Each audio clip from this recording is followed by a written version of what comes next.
Hi everyone, welcome to my channel. In this video, I have a very special guest who will be sharing her experiences of how she was able to get fully funded scholarship. In fact, 7 fully funded scholarships in the United States and in Canada in organic chemistry PhD. So if you're interested, make sure you watch this video till the very end. So without further ado, without wasting much time, let's get to know our special guest for today. Hi everyone, my name is Joy Oluchi Amadi, and just as Mr. Peter said, I got 7 fully funded offers in the United States and in Canada. I am from Nigeria, and currently I'm in the United States doing my PhD in chemistry with a research interest in organic chemistry. So it is nice being here. Yeah. Absolutely, absolutely. It's such an amazing thing to know, that you're able to get fully funded scholarship. Can you tell us a little bit about your background, the course you studied in Nigeria and probably the grade you graduated with? All right, so I have a BSc. I had then a BSc in chemistry. I graduated in 2019 as the overall best graduating student of my university, Federal That University is Lokoja. I graduated with a 4.8, 4.87 out of a scale of 5.0. And I was the only student who graduated in my department as a first class student. I graduated as the best in the faculty, the university overall. And then I know a lot of us don't know about scholarships in Nigeria. I was opportune to be accepted into the Education USA Organization Scholarship in 2021. I also got accepted into iScholar Initiative. I also got into the Association of Nigerian Scholars in America. These are organizations that actually help young, talented Nigerians study abroad. I know many of us don't know about it. So, I mean, it's really nice. The opportunities I got were very, very exciting. absolutely. That is great. I used to think that my first class 4.67 is high, but now I'm seeing, at least I'm feeling like I don't know anything now. I'm feeling like, that is such a very fantastic, I know it's a lot of effort, it's a lot of sacrifice that you have to make to be able to come out. I couldn't make the overall top in my university, but I came out at least at the second best in my university at the year in 2014. Yeah, 2014. So at least I have a scholar, someone much higher than me. So it's really such a pleasure to meet you. And so when you graduated, how did you kind of started thinking about, all of this? How did you get to know about all of this? iScholar, Education USA, how did you get to know about those scholarships? Okay, well, information is power. So when I Absolutely, graduated, absolutely. I went for my NYC in Okay. March 2020, finished February 2021. And then I was contemplating what would be the next phase of my life. What do I want to do? Okay, I think I want to further my studies. And then I started looking out for scholarship. Though I was trying to apply then when I was doing my NYC, but it was in the United Kingdom. I got 2 schools who gave me partial funding. I knew, coming from a humble background, I can't Yeah. fund the rest of the fees. So what I did was I went on LinkedIn. A friend introduced me to LinkedIn, and Oh, okay.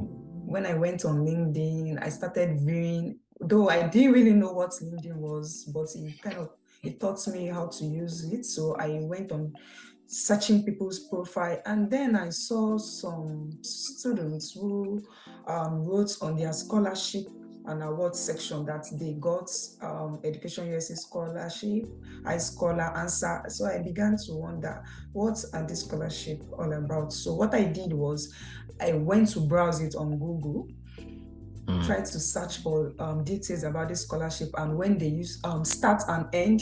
But unfortunately, when I Googled it, most of them already passed that last Oh, year, I see. I 2021. see. So what I did was I was like, you see, this 2022, I must apply for all of them, and which I did. Wow. And fortunately for me, I got accepted into the three That's scholarships I applied for. Yeah. that is think. But so you said you got seven funded fully scholarship. How was that even possible? Because I don't think I got only one. So how was that possible?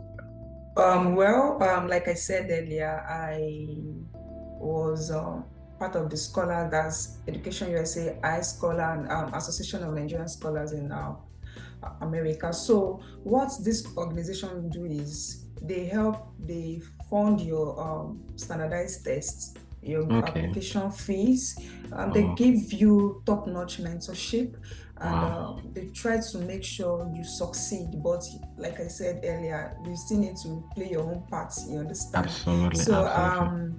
they really mentored us. Then they paired us with some scholars already in the United States, across the globe. So they were giving us mentorship. Oh, from so months to so months, you should be done writing your standardized test. You should be done writing your statements of purpose and all that.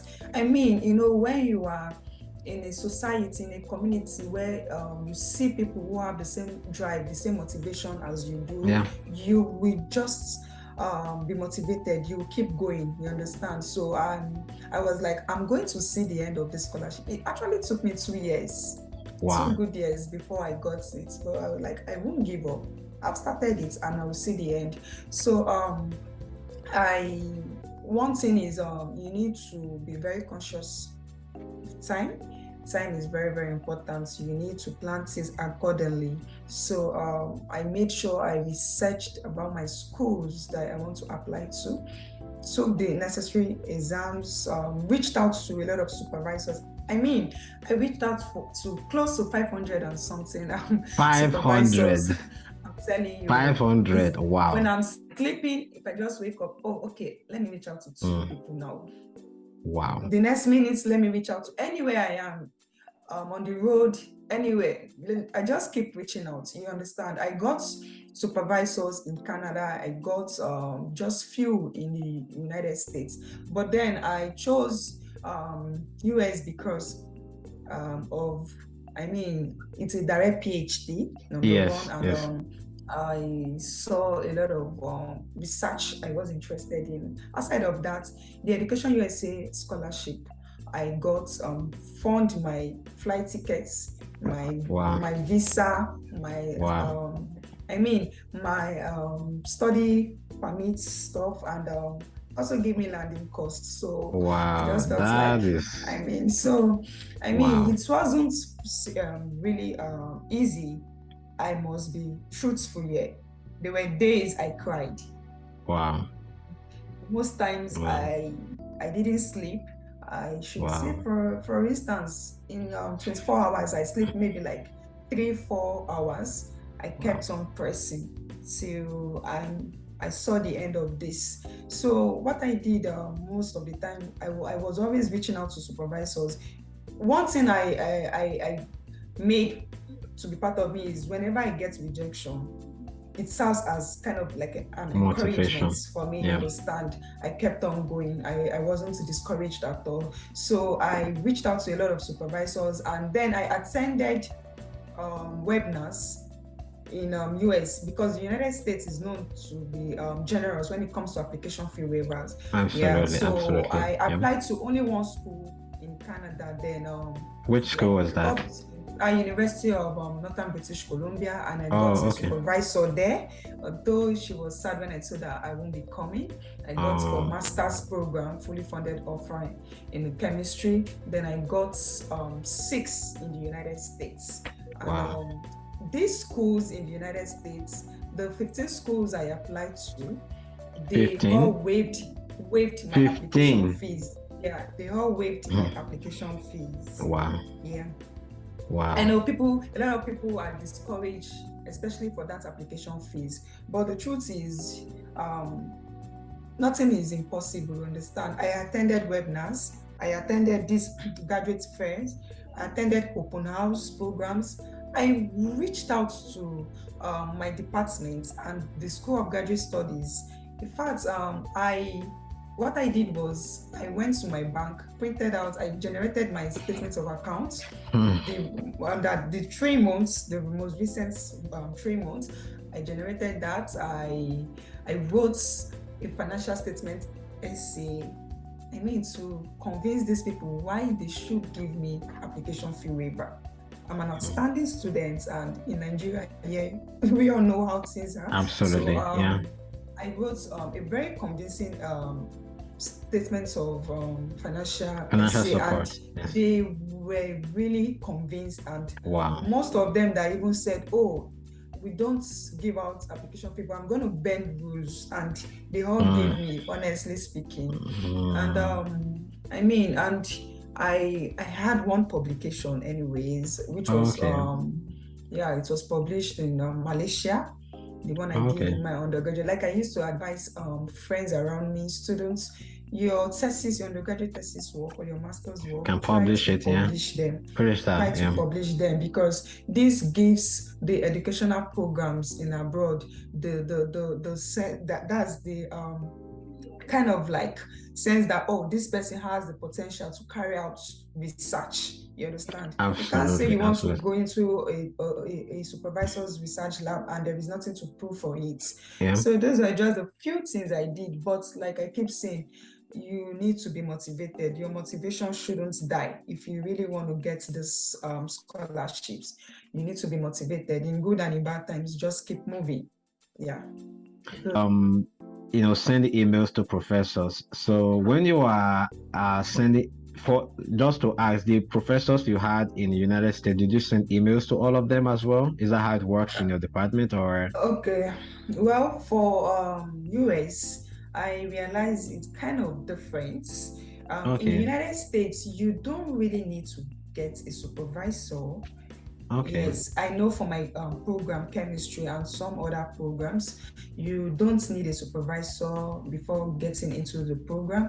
All you need to do is submit your applications, everything they need, meet the requirements, and submit it on time, because they have Yeah. priority deadline and they have the normal deadline. So when you meet the priority deadline, you will be eligible for fully The funded offer. funding. I see. So I just applied, made sure I met their criterias. So, and now in my department, some schools I got admitted into, they do lab rotation. So in your Okay. first year, you visit different labs and decide on which one you want to go for. I Like for see. my own school, University of Delaware, they don't do lab rotation. Just reach out to supervisors. They come give seminar. Then when you are enthusiastic about their research, you go meet them and oh, I'm interested, then you fill a form. I think before second semester, you will get the supervisor you want to work with. But then they will you have to give a priority, first, second, and third choice. So they will merge you with whoever you chose. That's how it works. But in Canada, most times you need to get a supervisor. Like I got Absolutely. a supervisor before I was able to get fully funded scholarship in Canada. But in the US, it's not always like that. Just meet the requirements and apply. But if you want to work in a specific person research lab, please go ahead and email the person. The person might have funding for you, and that way you can also get in. Yeah. Absolutely, absolutely. That's why I like having this conversation, just to kind of compare, between US and Canada. There are similarities and there are also differences as well. So let's just quickly talk about the one in Canada. So I know you said you sent 500 emails. Is that? Oh man. So how did you, when you're sending email, what are some of the things you put into consideration? What information do you try to add in those emails? Okay. The truth is, if you're sending emails, like when I sent 500, at least I got up to 5 supervisors that were interested in me. Just know that you will get only few of them. A lot of people will tell you, I wanted to, but no funding, you understand? So the thing I advise students or prospective students to do is make sure you are enthusiastic about that research. Yeah, I know a lot of us have this Japan mindset, but graduate school is not easy. I need to be frank here. So you want to go into research you are enthusiastic about. Even the research you are enthusiastic about, at a point you begin to ask yourself, did I really choose this research? So one, make sure you are enthusiastic about the research. Look for supervisors that are doing it. Read some of their work. Read some of their research work. And when you are emailing them, you can tell them, oh, dear Professor XYZ, I went through some of your publication and I realized that you are currently working on so. The final results stated this, but I was wondering if you give suggestion. You give suggestion telling the supervisor that, oh, you were wondering if you go ahead and look for so thing, maybe it's going to add to making this research more elaborate. You understand? You try to give suggestion. You try to convince the supervisor that you really understand the research work and you're a good fit for that program, not just copy and paste. No. State the work, state the title of the research of the paper you read. That is very important. This gives this advice. Oh, this person is very detailed. He or she is meticulous. Pay attention to little details. You understand? So these are little things that makes you stand out. Include your publications if you have. If you have, yeah. Yes, conferences, presentation, the things you've done, they should be on your CV. You attach your CV, you attach your transcript. And if you have official, maybe West evaluation, you can as well put it, but I didn't use West evaluation during my time. So these are the little things you need to just be sure that your email is concise, you understand? Go straight to the point. If you have GRE, you can include it there. And I mean, these are the little things, but especially on that research paper, make sure you read their work and try to convince them that you understand what they are doing. This way, they will be enthusiastic about bringing you into their research group. Absolutely, that is fantastic. Such great nuggets that you're sharing. So I know some people out that are watching are also probably thinking about writing GRE. If you were to advise somebody in 30 seconds, how they should prepare, or some things they should put in place while preparing for GRE, what would that advice be? Well, my advice is do it on time. Start studying. Make sure you study maybe from minimum of 3 months. GRE used to fuck people up. A lot of people don't know about it, but it does. So start studying. Work with group. There are a lot of GRE groups. Work with them. If you don't understand something, reach out to them to put you through. Use useful resource like Mangoosh, GRE prep and GradNext videos. Those stuffs help. Just make sure you understand the concept. That's one thing. Understanding the concept of GRE is very pertinent. GRE is quite different from what we studied in our school days. Understand? Yeah, just make sure you get the right materials. Be serious about it. Be consistent. Take more of practice tests. If you really want to pass your GRE, take more of practice tests, because this test you are taking, it will be telling you the scores, and sincerely, those scores you are getting one of those scores is what you will get when you write your GRE. So it helps you to kind of gauge your strengths and weaknesses. So practice test is very pertinent. Absolutely, that is fantastic. Thank you for sharing. So let's just talk about this last part of it before moving to the next one. So about regarding the visa application, so how was the process like? Just kind of give a brief summary of each step. Okay, for the visa process, well, like I said, I was opportune to be one of the Education USA scholars, so most of those things they did for us. But I made sure I got my passports, international passports available, and my I-20. You need your I-20. You also need, that you need to pay for your GRA. I think your visa, I mean, that's 67,000 plus when I paid for mine. Yeah. Then Naira, not yeah, dollars or Naira, naira. So for Naira, those in Naira, Nigeria, oh, please, yeah, Naira. if you are in another country, you are watching from other countries, so just kind of, I think you should see the like the fee in on their website, so you can convert to your respective currency to know how much it is. Yeah, so when you get this admission, your school will send you I-20. Now Okay. that I-20 is very important. That's what you will use with your international passport. So I mean to apply for the visa and all that. So well, most of the things were being taken care of by the Education USA.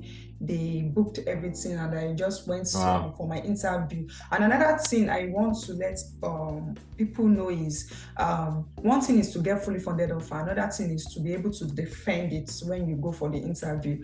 Honestly Yes. speaking, I had a friend who got a fully funded PhD and was denied the visa. Wow. Wow. So you need to be prepared when you go for interview. You need to show right. Yeah, they know we might not want to come back, but I mean, this is professional setting. You need to be professional. You need to convince them, oh, this is why I will come back. You just need to show it. But if you are there and you don't defend yourself, I mean, these people they won't give you the visa even if you have a fully Wow. funded offer. So one Interesting. thing is to get your fully funded offer. Another thing is to be able to, I mean, hold the visa in your hands. So people should not Absolutely. play with that part, yeah, of the visa process. People shouldn't play with it. So Absolutely. those are just a Okay. few things. Yeah. Absolutely. Absolutely. Thank you so much. That has been a very wonderful opportunity to have this conversation with you. I'm so grateful. So thank you so much. So for my viewers, if you've not subscribed, just consider subscribing to my YouTube channel so that whenever new videos are released, you'll be the first person to get notified of my videos. And don't forget to hit the like button.